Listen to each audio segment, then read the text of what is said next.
Halo teman-teman, apa kabar teman-teman? Semoga sehat-sehat ya. Teman-teman yang nonton bola tadi malam ya, dini hari, mungkin hari ini pada ngantuk ya.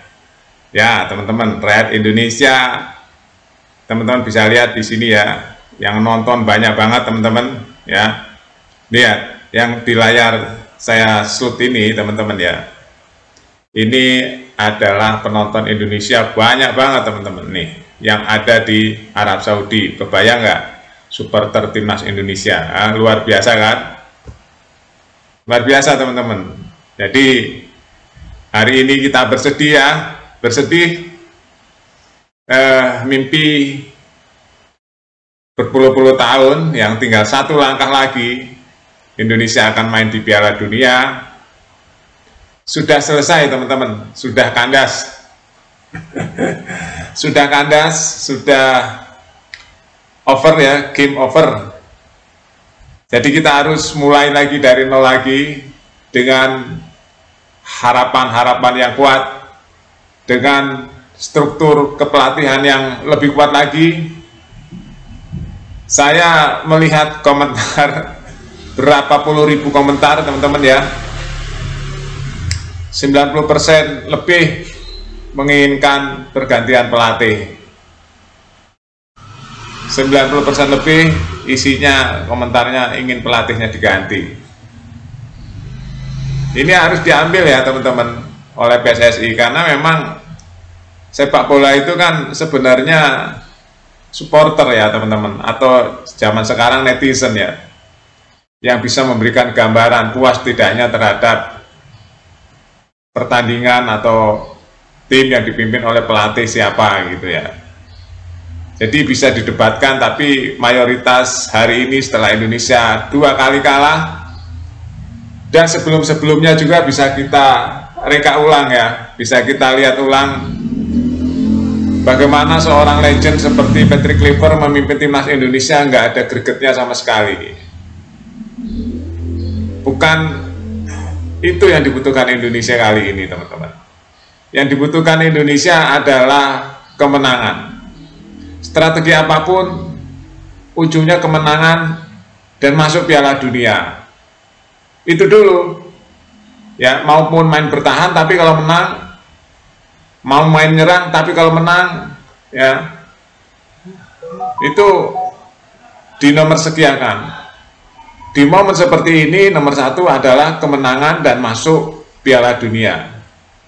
Ya, karena udah dilalui 4 tahap teman-teman ya. Sampai tahap keempat ini.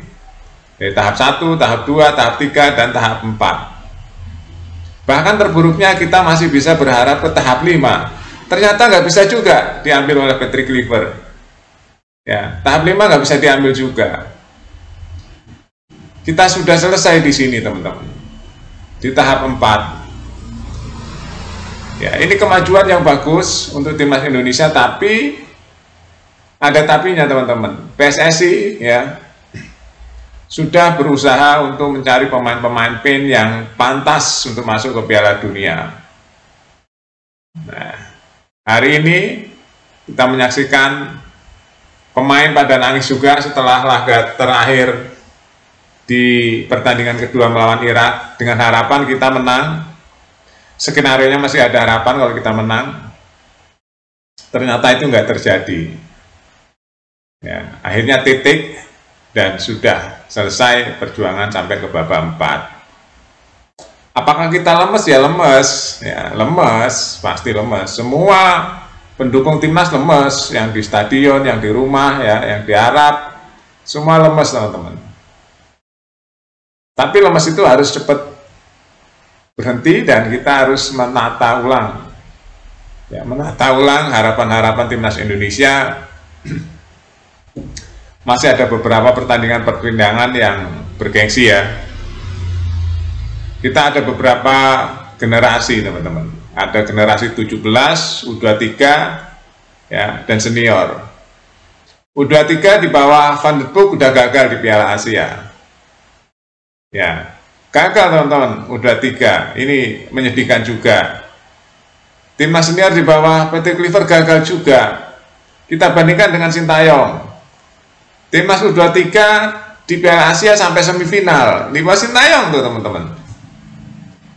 Ya, timnas senior di bawah Sintayong. Ya sampai hari ini hasil dari Sintayong juga. Ya di babak keempat ini teman-teman. Karena yang merintis Sintayong. Jadi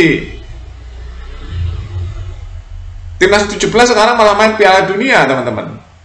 Ya, itu pun pelatihnya asisten pelatihnya Sintayong, Coach Nova. Ya, dia mengadopsi kepelatihan yang salah satunya yang paling besar adalah dari kepelatihan Sintayong. Cara memilih pemain, cara mendidik pemain, cara memberikan pelatihan-pelatihan kepada pemain itu banyakan dari Sintayong.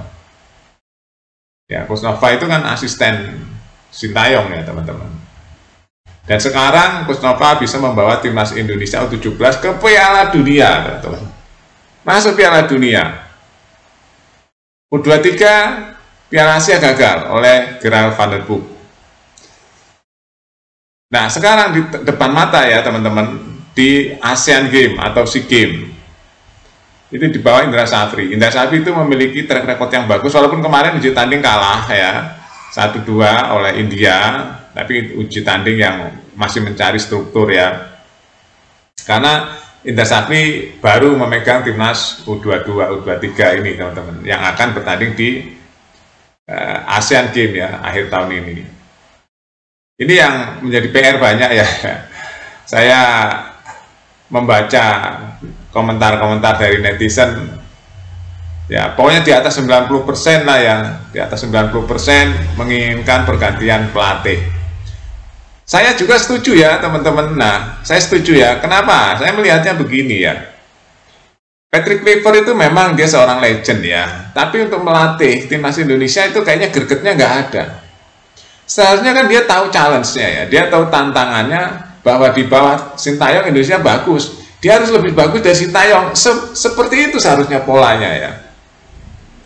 Gimana pun dia harus bekerja keras supaya melebihi apa yang dilakukan oleh Sintayong dengan membawa timnas Indonesia lolos ke Piala Dunia. Itu kan tujuan Erick Thohir memilih Patrick Kluivert kan itu.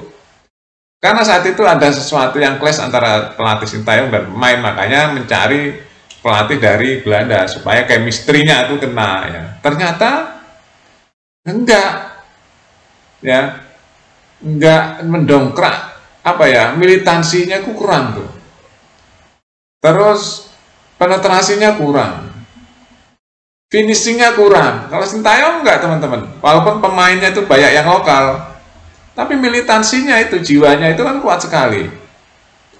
Bayangin aja, ada Witan Soleman ya, ada Marcelino Ferdinand, ada Rizky Ridho, ada Kambuaya, terus ada lagi Egy Maulana Fikri ya, pemain-pemain yang bodinya kecil ya dibanding pemain-pemain keturunan. Tapi dia di Piala Asia teman-teman ya, di Piala Asia dia bisa sampai semifinal. Bayangin aja, itu yang pertama ya. U23 nya ya, kita bicara U23 dulu. Piala senior ya, apa timnas senior ya, yang main itu juga Witan, Rizky Ridho, Kambuaya, Yakub juga ada, terus Egy Maulana Fikri. Di situ malah dia mulus-mulus saja, walaupun salah strategi saat melawan Cina itu yang membuat luka ya di leg pertama, tapi ya itu pun memang karena Sintayong merendahkan Cina, akhirnya memang kita ketinggalan. Itu yang membuat para netizen agak-agak terkejut kenapa coba-coba, padahal hal-hal di kualifikasi ini adalah hal yang penting ya. Nah dari situlah teman-teman kita akhirnya tahu pembanding yang ini sangat penting sekali, permainan melawan Arab dan Irak. Ternyata tetap ya Indonesia nggak tajam di depannya, kurang tajam. Nah ini salah di mananya teman-teman ya, semua pasti pelatih. Di sepak bola itu yang disalahkan pelatih teman-teman, yang disalahkan pelatih, apapun hasilnya yang disalahkan pelatih. Kalau menang ya yang dapat pujian pelatih juga, kalah dapat apa namanya, cibiran juga pelatih.